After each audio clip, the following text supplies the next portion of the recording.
जिन्हें लोग भगवान या खुदा कहा करते थे, अब वही जल्लाद का रूप ले रहे हैं, यानी कि वाइट कॉलर टेररिज्म। ये वाइट कॉलर टेररिज्म है क्या? वो लोग जो कभी सफेद एप्रन पहन के लोगों का इलाज किया करते थे, आज लोगों पर कफन डाल रहे हैं। कैसे? बारूद से खेल रहे हैं ये डॉक्टर्स जो कभी दवाइयों से खेला करते थे। कारण क्या है? क्या रेडिकलाइजेशन? क्या इनके जहन में वही बारूद भरा हुआ है जो ये लोगों पर उछालना चाहते हैं? आखिर ये हो क्या रहा है? देश को दहलाने की एक साजिश का तो पर्दाफाश हो गया, मगर आखिर में कहीं ना कहीं दिल्ली धमाका एक बड़ा इशारा दे गया, और ये बड़ा इशारा दे गया एक ऐसे टेररिज्म के ओर जिसके तार फिर कश्मीर से जुड़ रहे हैं, और सभी एक के बाद एक डॉक्टर निकल रहा है जो आतंक का डॉक्टर है। तो इसकी बात सही से डॉक्टर से ही की जा सकती है। ऐसे में ही आज हमारे साथ हैं जम्मू डॉक्टर्स एसोसिएशन के वाइस प्रेसिडेंट, एक सोशल एक्टिविस्ट और एक सीनियर ऑर्थोपेडिक डॉक्टर विकास पादा। डॉक्टर साहब, डॉक्टरों के ऊपर सीधे उंगली उठ रही है, आपको भी कहीं ना कहीं अंदर से घृणा हो रही होगी, दुख हो रहा होगा और गुस्सा भी आ रहा होगा। सबसे पहले आपका बहुत बहुत धन्यवाद दीपक जी। और फिर से डॉक्टर सुर्खियों में हैं अगेन फॉर रॉन्ग रीजंस। जिन चीज़ों के लिए सुर्खियों में आना चाहिए वो नहीं, किसी गलत कारण। पहले हमारी बात हुई थी तो हमने बात की थी वायलेंस अगेंस्ट डॉक्टर्स पे। तो इस बार हम बिल्कुल ही हट के एक टॉपिक है कि डॉक्टर्स का इन्वॉल्वमेंट टेररिज्म में, जो कि अनथिंकेबल है। Being vice president of Jammu doctors forum, मुझे लगता है कि डॉक्टर कम्युनिटी के लिए एक बहुत बड़ा ब्लॉट है और एक सेल्फ इंट्रोस्पेक्शन का एक समय है हमारी कम्युनिटी के लिए कि कैसे एलिमेंट्स ने इस पियोस नोबल प्रोफेशन में इन्फिल्ट्रेशन कर ली है। टेररिस्ट तो करते हैं पाकिस्तान से इन्फिल्ट्रेशन, पर यहाँ के एलिमेंट्स जो हैं डॉक्टर प्रोफेशन में इन्फिल्ट्रेशन कर चुके हैं। I think this is a matter of grave concern. और मुझे यही लगता है कि आज मैं पहले तो हम तो प्राउड डॉक्टर फील करते, लेकिन I am ashamed of being a doctor कि ऐसे एलिमेंट्स को हम पहचान नहीं सके। अगर वो किसी की रडार पे थे तो वो रडार पे नहीं आए, और उन्होंने एक ऐसी साजिश अंजाम लाने की कोशिश की और उसमें पार्शियली कामयाब हुए। हालांकि बहुत बड़ी त्रासदी हो सकती थी। Thankful to Jammu Kashmir police की उन्होंने विसल ब्लोअर इसमें कश्मीर पुलिस ही है जिन्होंने सबसे पहले ये बांडाफोड़ किया कि एक ऐसा नेटवर्क, एक ऐसा मॉड्यूल काम कर रहा है जो कहीं ना कहीं एक देश में कोई बड़ी साजिश है, और वो मॉड्यूल को भांडाफोड़ कर भी दिया था, मगर बीच में दिल्ली धमाका हो गया। और अब जो तार खुल रहे हैं डॉक्टर साहब, वो तार सीधे सीधे जुड़ते जा रहे हैं डॉक्टर्स के साथ। और ये भी चीज सामने आ रही है कि इनमें से 2 डॉक्टर्स ऐसे हैं जिन्होंने जम्मू के किसी मेडिकल कॉलेज से 2011 या 2014 के बैच में पढ़ाई की हुई है। तो आपको लगता है कि कहीं ना कहीं इसके पीछे एक बड़ी चीज जो है रेडिकलाइजेशन ही है? बिल्कुल। और मैं ये देख के हैरान हूं कि डॉक्टर्स को क्रीम ऑफ सोसाइटी कहा जाता है। एक बहुत ही मुश्किल टेस्ट जिसको प्री मेडिकल टेस्ट बोलते हैं और आजकल नीट बोलते हैं, उसको क्वालिफाई करके इस प्रोफेशन में एंट्री मिलती है, entrance. They are one of the sharpest brains in the society. तो वो इस प्रोफेशन में आके एक रेडिकलाइजेशन का वायरस इनको भी ग्रस्त कर रहा है। मैं इसको देख के हैरान हूं कि एक सोचने वाला इंटेलिजेंट इंसान भी इसके शिकंजे में फंस रहा है। इससे ज्यादा कंसर्निंग, वैसे तो अलकायदा के वो जो आई सर्जन तो उसमें है ही हैं, ओसामा बिन लादेन भी हैं, लेकिन अपने राज्य में, अपने यूनियन टेरिटरी में और भारत में ऐसे एलिमेंट्स का होना, मुझे तो अचंभा हुआ कि ये कैसे हो सकता है। हमें हीलिंग के लिए, अगर मैं सर्जन हूं, मैं किसी को काटता, मैं राहत देना है। बिल्कुल, मैं अगर किसी को अगर अपनी सर्जिकल नाइफ से काट रहा हूं तो हीलिंग के लिए काट रहा हूं, ताकि उसका फ्रैक्चर जुड़े, उसका जोड़ ठीक होके चले। लेकिन किसी को मारने की तो मैं सोच नहीं, मैं तो बचाने की सोचता हूं। उस ट्रेनिंग को लेके, उस MBBS और उस MD को करके मैं अगर मास किलिंग्स करने की सोच रहा हूं, तो आप सोचिए ये कितनी बड़ी बात है। और ये बहुत ही as a society, as a professional, हमें कितनी बड़ी इंट्रोस्पेक्शन करने की जरूरत है कि हमारा समाज, हमारा ये प्रोफेशन किस ओर जा रहा है। इस रेडिकलाइजेशन ने हमें कैसे ग्रिप कर लिया है और इससे कैसे बाहर आना चाहिए। और मैं जरूर, आपने मेडिकल कॉलेज की बात की, तो कहीं ना कहीं इन कैंपसेस पे हमारा ध्यान जाना चाहिए, क्योंकि ये चीज है सिम्टम। बिल्कुल, ये सिम्टम है, ऐसे ये जो symptom है आपने जो कैंसर की तरह अंदर बिल्कुल घुसते जा ये रहे हैं और सिम्टम है। पूरे शरीर को और खराब कर रहे जैसे एक बात बोलते हैं टिप ऑफ आइसबर्ग, ऐसे कितने डॉक्टर मुजम्मिल और कितने डॉक्टर उमर छुपे पड़े हैं जो किसी की नजर में नहीं है।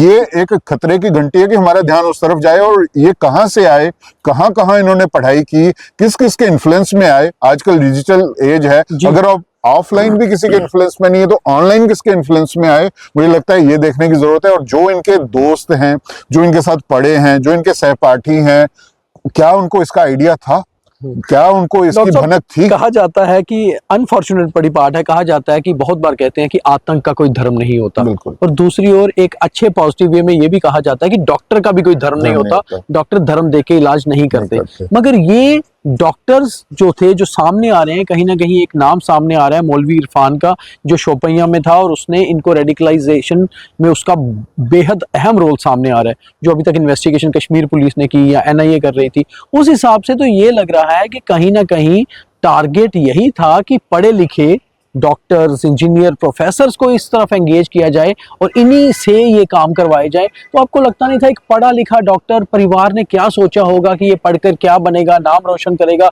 कितनी मुश्किलों से एक डॉक्टर बनता है, और उसके बाद भी इस बारूद के ढेर में जाना किस हद तक माइंड वॉश किया होगा? बिल्कुल। और मैं ये भी यहाँ बताना चाहूंगा कि मेडिकल कॉलेजेस के कैंपसेस में, मैं खुद हॉस्टल में रहा हूँ गवर्नमेंट मेडिकल कॉलेज जम्मू के, और हम नोटिस करते रहे हैं कि रिलीजियस प्रीचर्स वहां पे आते हैं। ये एक सच्चाई बयान कर रहा हूं मैं, जम्मू के मेडिकल कॉलेज की कर रहा हूं कि वो आते रहे हैं और इनको इन्फ्लुएंस करते हैं। जिसका जम्मू डॉक्टर्स फोरम ने 2 साल पहले एक केस आया था मेडिकल कॉलेज जम्मू में, अटेम्प्ट की गई थी किसी का धर्मांतरण करने की। तो हमारी एसोसिएशन की तरफ से, जम्मू डॉक्टर्स फोरम की तरफ से ये स्टेटमेंट आया था कि ये जो रिलीजियस प्रीचर्स आते हैं, चाहे किसी भी धर्म के हैं, इनको अलाउ नहीं करना चाहिए कैंपसेस में, because they are tender minds. एक टीनेज की स्टेज पे किसी को मैच्योरिटी नहीं होती है, आप इनको इन्फ्लुएंस करके कुछ अब अच्छी टीचिंग्स है, उसमें कोई प्रेज नहीं है, लेकिन अगर डॉक्टर उमर और डॉक्टर मुजम्मिल जैसे लोग टेररिस्ट बन रहे हैं तो आई think this practice should be stopped. क्योंकि मेडिकल स्कूल में humanity is the only religion जिस पे बात होती है। हम ना तो किसी का कास्ट देखते हैं, ना क्रीड देखते हैं, ना रिलीजन देखते हैं, ना रीजन देखते हैं। हम देखते हैं इंसान है, किसी की हड्डी है तो वो हिंदू की भी वही हड्डी है, मुसलमान की भी वही हड्डी है और क्रिश्चियन की भी वही हड्डी है। हम कोई भेदभाव नहीं करते। इवन कोई दुश्मन भी आता है तो हम उसका इलाज करते हैं। पर्सनली मैं अपनी एग्जांपल बताऊं, जब मैं कठुआ में पोस्टेड था तो एक टेररिस्ट को गोली लगी थी, पाकिस्तान से इन्फिल्ट्रेटर आया, उसको गोली लगी थी बाजू में, तो मैंने उसका इलाज किया। मुझे पता है दुश्मन है, आतंकवादी है, मगर हमने उनको डॉक्टर का धर्म है अपने पेशेंट का इलाज करना। मैं हैरान इस चीज से हूं कि जिस फील्ड में हम दुश्मन को भी बचाने की कोशिश करते हैं, उसका इलाज करते हैं ताकि वो ठीक हो, उस फील्ड में आके आप इस तरह से सोच रखते हैं कि आपने हजारों लोगों को मारना है। 3000 किलो आप विस्फोटक अपने पास इकट्ठा कर रहे हैं। डॉक्टर साहब, इस घटना ने कुल मिलाकर अगर देखा जाए तो डॉक्टर्स, आप जैसे डॉक्टर्स जो इंटेलेक्चुअल हैं, समझते हैं चीजों को, आपको अफसोस हो रहा है या गुस्सा आ रहा है? देखिए, दोनों फीलिंग्स है। गुस्सा तो बहुत आ रहा है कि ये क्या हो गया है, हमारा हम किस ओर जा रहे हैं। और जब मैं देखता हूं कि ऐसे एक्ट्स को जब हमारे so called liberal intellectuals cover fire देने की कोशिश करते हैं, कुछ मैंने प्रेस के रिपोर्ट्स पढ़ी, कुछ पोर्टल्स हैं जिसमें वो बता रहे थे कि he was very intelligent doctor, he used to pick the element of patient from his face only. उसको ग्लोरीफाई कर रहे हो, उसको ग्लोरीफाई कर रहे हो। ये कवर फायर देने वाले लोग, उनके लिए सिंपैथी पैदा करने वाले लोग, ये भी बहुत डेंजरस हैं। दोनों हैं, गुस्सा, एंग्विश और बहुत चिंता भी है। सब कश्मीर के कई सारे नेताओं ने बहुत सवाल उठाए थे, अभी तक उठा रहे हैं कि आपने बहुत सारे गवर्नमेंट एम्प्लॉयज को इस सरकार ने क्यों सस्पेंड कर दिया। आज तो ये सामने आ रहा है कि गवर्नमेंट एम्प्लॉयज तो एक जगह, ये डॉक्टर्स जो गवर्नमेंट में काम कर रहे हैं वो भी। तो क्या लगता है अभी बहुत शिकंजा कसने की कश्मीर में जरूरत है और अभी आतंक कश्मीर में काफी डीप रूटेड है? बिल्कुल, ये जस्टिफाई हुआ है। एक एग्जांपल दूंगा मैं। आज आपने भी देखा होगा डॉक्टर निसार उल हसन, बिल्कुल, जो कि निकाले गए जम्मू कश्मीर गवर्नमेंट द्वारा 2023 में, क्योंकि उनके लिंक्स थे टेररिस्ट ऑर्गेनाइजेशन के साथ। और यहाँ ये असिस्टेंट प्रोफेसर थे SMHS हॉस्पिटल में, वहां उनको प्रोफेसर बना दिया गया, अल फलाह यूनिवर्सिटी में प्रोफेसर बना दिया गया। एक बड़े रैंक पे ले लिया गया, जबकि ये न्यूज नेशनल न्यूज थी कि टेररिस्ट लिंक के कारण किसी को सर्विस से टर्मिनेट किया गया हो। तो इन क्रेडेंशियल्स को नजरअंदाज करके किसी को प्रमोट करके बड़ी सैलरी में लेना कहीं ना कहीं क्वेश्चन मार्क रेज करता है उस यूनिवर्सिटी पे जहां पे इनको एम्प्लॉय किया गया। और सुनने में आया, जो मैं पढ़ भी रहा हूं, कि 40% वहां पे जो फैकल्टी है वो कश्मीर से है। इसका मतलब वो कहीं ना कहीं हब बन चुका था टेररिज्म बिल्कुल, जिनको यहां से निकाल रहे हैं वहां उनको रिहेबिलिटेट कर रहे हैं। इसका मतलब जो टेररिस्ट सिंपैथाइजर्स हैं, टेररिस्ट का लिंक रखने वाले जो डॉक्टर्स हैं, कहीं ना कहीं इन सबको पता था कि ये इस बैकग्राउंड के लोग हैं और इनको अकोमोडेट किया गया। तो ये पूरा का पूरा मुझे लगता है एक बहुत बड़ी इन्वेस्टिगेशन होनी चाहिए।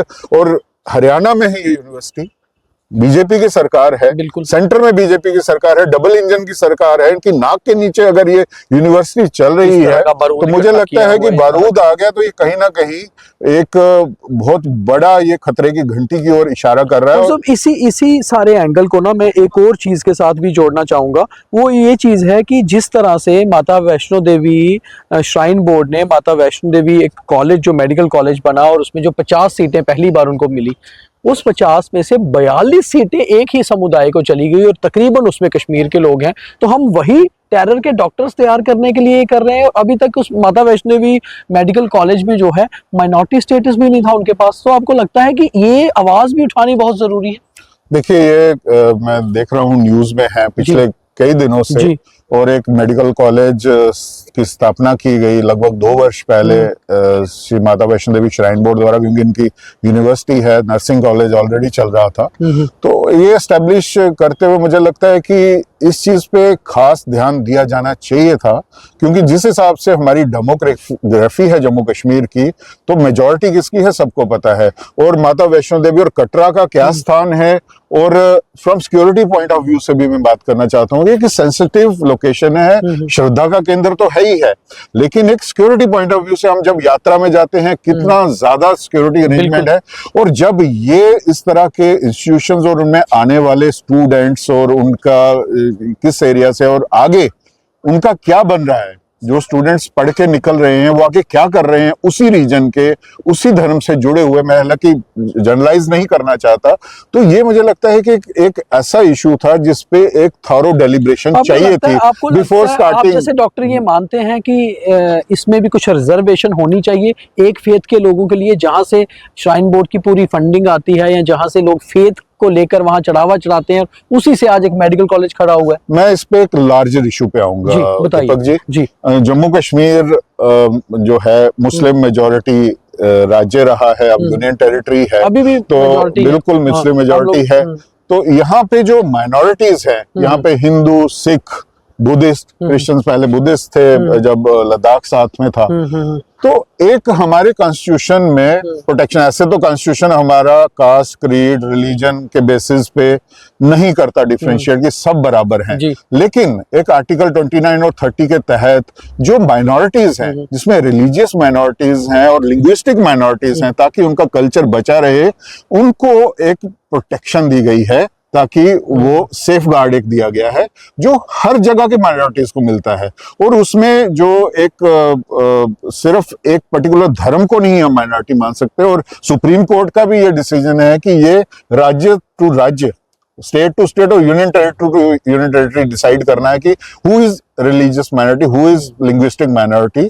उस हिसाब से देखा जाए तो जम्मू कश्मीर में पहले तो हमारा पास बहाना था आर्टिकल 370 या 35 है, वो भी उसको भी हटाए 6 साल हो गए हैं, लेकिन इन 6 वर्षों में ये जो रिलीजियस और लिंग्विस्टिक माइनॉरिटी का स्टेटस जो यहाँ पे हिंदू, सिख डिजर्व करते हैं, वो नहीं मिला है अभी तक। और यदि ये स्टेटस मिल गया होता तो आज की डेट में श्री माता वैष्णो देवी श्राइन बोर्ड जो ये मेडिकल कॉलेज खोलता, ये as a religious minority medical college खोलता, उसमें हमें फ्रीडम है कि अपनी फेथ के हिंदू लोगों के लिए जितनी भी सीटें रखनी चाहिए उसमें हमें फ्रीडम है, उसमें हमें एजुकेशनल इंस्टीट्यूट में फ्रीडम है। तो मुझे लगता है पहली प्राथमिकता यही होनी चाहिए कि माइनॉरिटी स्टेटस। बिल्कुल, मैं जो हम डोगरा हिंदू हैं यहाँ पे, Dogri linguistic point of view से हम लिंग्विस्टिक माइनॉरिटी हैं और रिलीजियस पॉइंट ऑफ व्यू से हम रिलीजियस माइनॉरिटी हैं तो हमें माइनॉरिटी स्टेटस दिया जाना चाहिए।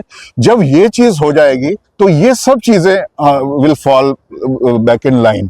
फिर हमें छोटी छोटी बातों के लिए, हर चीज के लिए झंडा उठाने की जरूरत नहीं पड़ेगी। तो मेरा यही कहना है कि एक मेजर इशू, मुझे लगता है ये इशू सॉर्टेड आउट नहीं था, इसलिए श्राइन बोर्ड ने मे बी अटेम्प्ट किया हो कि इसको माइनॉरिटी इंस्टीट्यूशन डिक्लेयर किया जाए, लेकिन मुझे लगता है कि डेलिब्रेशंस की जरूरत है, क्योंकि ऑलरेडी आचार्य श्री चंद्र कॉलेज जो हमारा बत्रा मेडिकल कॉलेज है उसको 1998 में एस्कॉम्स में माइनॉरिटी इंस्टीट्यूट डिक्लेयर किया गया, और यहाँ हिंदूज के लिए जो रिलीजियस माइनॉरिटीज उनके लिए सीट्स रिजर्व्ड है।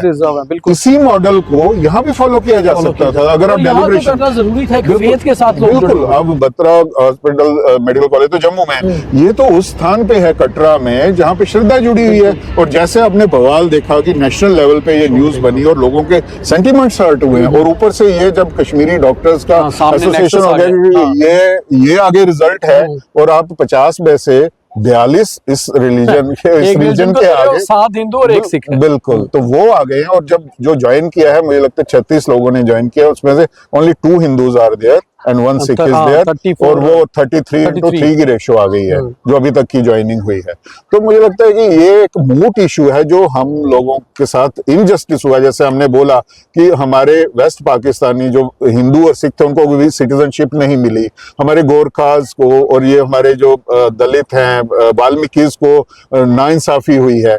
तो ये नाइंसाफी हर हिंदू सिख के साथ यहाँ होती रही है, उसको डू अवे करने के लिए ये बहुत ही इंपॉर्टेंट कदम है कि यहाँ जो रिलीजियस और लिंग्विस्टिक माइनॉरिटीज हैं उनको माइनॉरिटी स्टेटस दिया जाए, उनको वो बेनिफिट्स दिए जाएं जो हर किसी माइनॉरिटी को हर जगह भारत में हमारे कॉन्स्टिट्यूशन द्वारा दिए जाते हैं। तो मुझे लगता है लार्जर इशू को एड्रेस करने की जरूरत है। जब हमें माइनॉरिटी स्टेटस मिल जाएगा तो हमारे इंस्टीट्यूशंस भी होंगे, हमारे मेडिकल कॉलेज भी नेचुरली माइनॉरिटी डिक्लेयर होंगे, और ये इस तरह के बवाल और इस तरह की कंट्रोवर्सीज नहीं बनेंगी। मैं अपील करना चाहूंगा आपके माध्यम से सरकार को, जम्मू कश्मीर गवर्नमेंट को, यूटी के गवर्नमेंट एलजी साहब को और यूनियन गवर्नमेंट को कि ये हमारा ड्यू है। हम यहाँ पे 28% हिंदू हैं और 20% डोगरी बोलने वाले हिंदूज हैं। हम वो तो लिंग्विस्टिक और रिलीजियस माइनॉरिटीज हैं, हमें प्रायोरिटी पे माइनॉरिटी डिक्लेयर किया जाए। और इस तरह से अगर हम करेंगे तो हमारा उत्थान, हमारा विकास, जिस तरह से हम पिछड़े हैं पिछले 70-75 सालों से, वो किसी तरीके से थोड़ा बहुत कंपनसेट होगा और हमें मौके मिलेंगे, और हम अपने इंस्टीट्यूट्स खड़े करेंगे, अपने लोगों को उसमें मैक्सिमम पार्टिसिपेशन होगी, और हमारे भी डॉक्टर, इंजीनियर, नर्सिंग, सब हमारे जो लोग जिनको मौका नहीं मिलता है उनको मौका मिलेगा। तो मेरी यही रिक्वेस्ट है, यदि हम इस सोल्यूशन की तरफ जाएं, और जो ऑर्गेनाइजेशन डिमांड भी कर रही है, मुझे लगता है मूट नंबर 1 डिमांड हमारी माइनॉरिटी स्टेटस लेने की होनी चाहिए। जब ये लेंगे तो सारी समस्याएं हमारी हल होंगी, including the issue of this medical college. Thank you doctor साहब। डॉक्टर विशाल विकास पादा हमारे साथ है। तो बड़ी बात यही है, चलते चलते आज हमने सोचा कि इस बात पर बात करना बहुत जरूरी है कि आखिर ये जो रेडिकलाइजेशन का इशू सामने आया है, कितने डॉक्टर्स इसमें इन्वॉल्व है, किस तरह देश को दहलाने की एक बड़ी साजिश रच रहे थे ये व्हाइट कॉलर टेररिस्ट। तो आखिर इसके पीछे मानसिकता क्या है, इस पे बात करना जरूरी था। और ओवरऑल डॉक्टर्स फ्रेटर्निटी में बेहद गुस्सा है इस सारे मामले को लेकर कि आखिर किस तरह ये डॉक्टर्स, जिनको लोगों का इलाज करना चाहिए था, दरअसल लोगों को बारूद में धकेल रहे थे। और एनआईए लगातार जांच कर रही है, शायद कुछ और लोग भी संदेह के घेरे में हैं और शायद बहुत जल्दी सलाखों के पीछे भी होंगे। बहुत धन्यवाद।